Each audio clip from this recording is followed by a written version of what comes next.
Olá, aqui é o Roberto da Cardio Helps. Hoje vamos conversar sobre cardio-oncologia e eu vou repassar com vocês 7 pontos principais que você não pode deixar de saber relacionados à cardio-oncologia. Então vamos lá para a nossa primeira pergunta.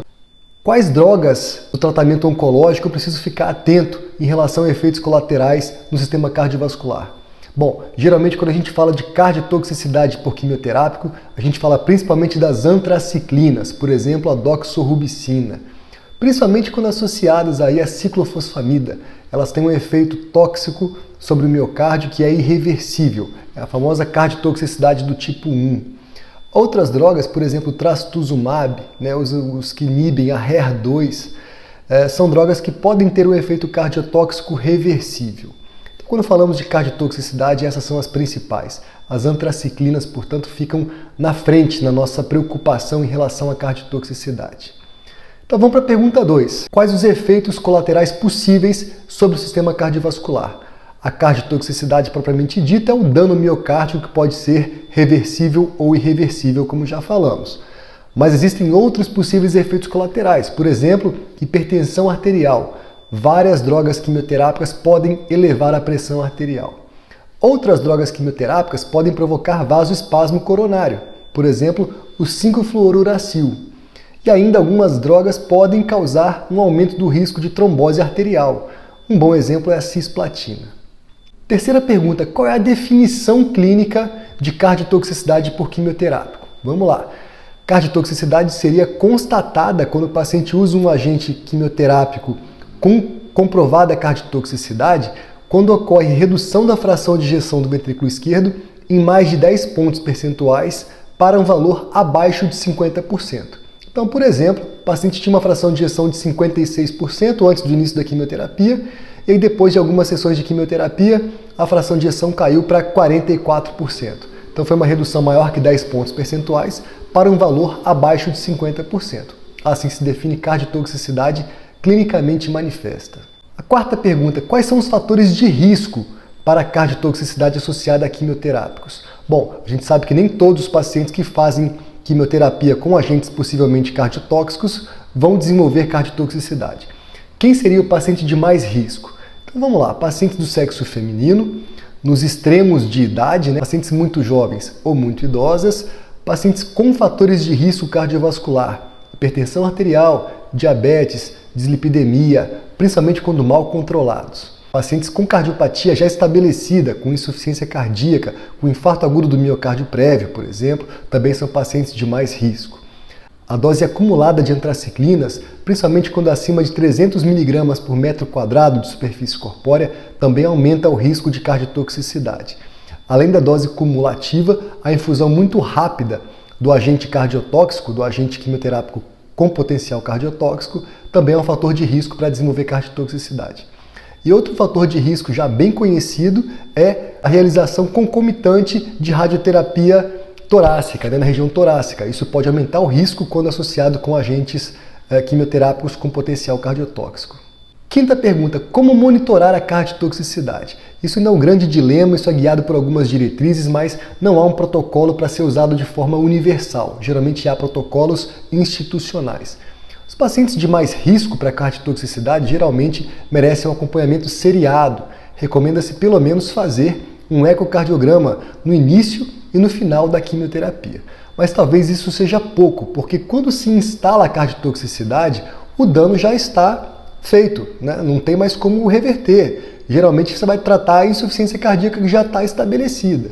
Então o ideal seria você monitorar os pacientes de risco para que isso seja detectado de forma precoce e talvez você possa fazer alguma intervenção para evitar o dano miocárdico mais grave.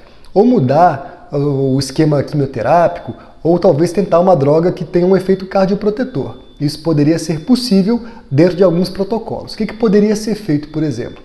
Um marcador precoce de lesão miocárdica poderia ser utilizado, como um marcador laboratorial, por exemplo.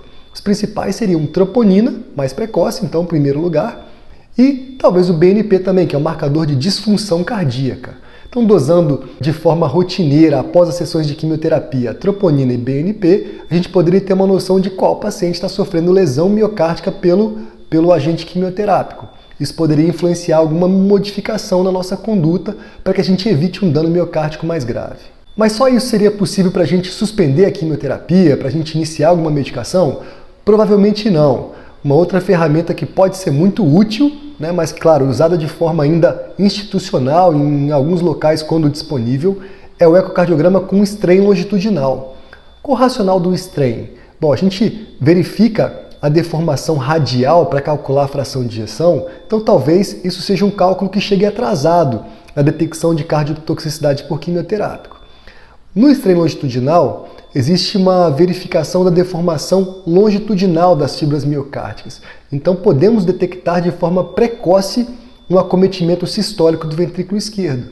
Aí a gente pode então detectar na fase subclínica a cardiotoxicidade pelo quimioterápico.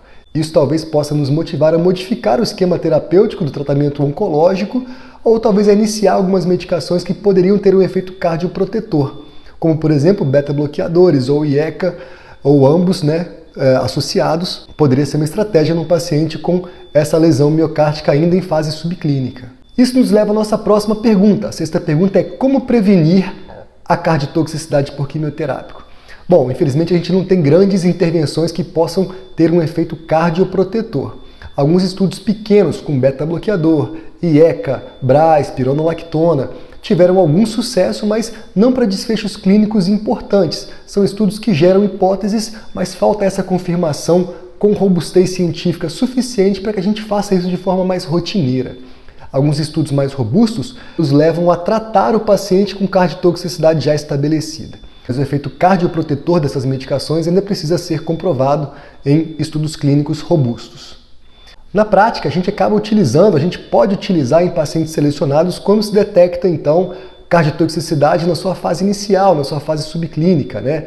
Claro que isso deve ser sempre levado para uma discussão multidisciplinar. O tratamento oncológico merece ser discutido em conjunto, assim como uma possível estratégia cardioprotetora.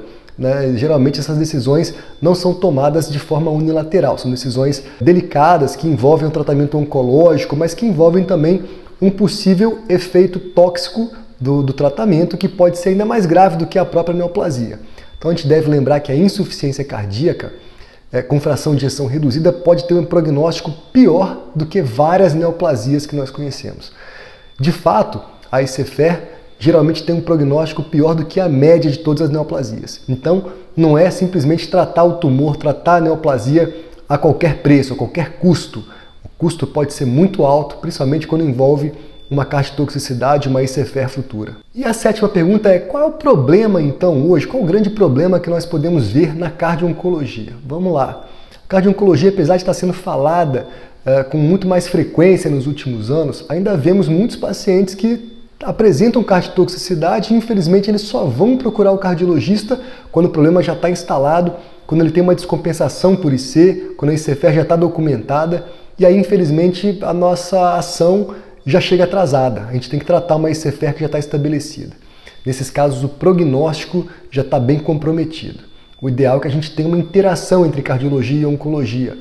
Geralmente esse diálogo tem que acontecer em níveis institucionais. Se isso não acontece, infelizmente vamos ter pacientes tratados do tumor, tratados da neoplasia, mas que evoluem mal do ponto de vista cardiológico.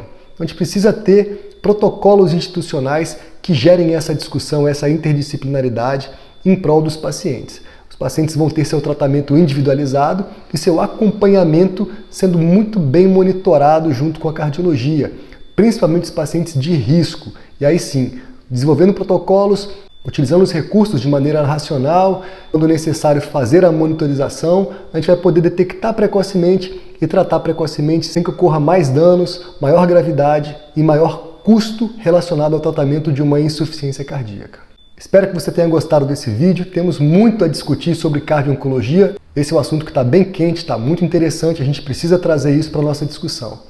Então fica com o CardioHelps, nós vamos trazer mais debates sobre a cardio-oncologia e outros assuntos interessantes na cardiologia. Um abraço, curta, compartilhe e siga a CardioHelps.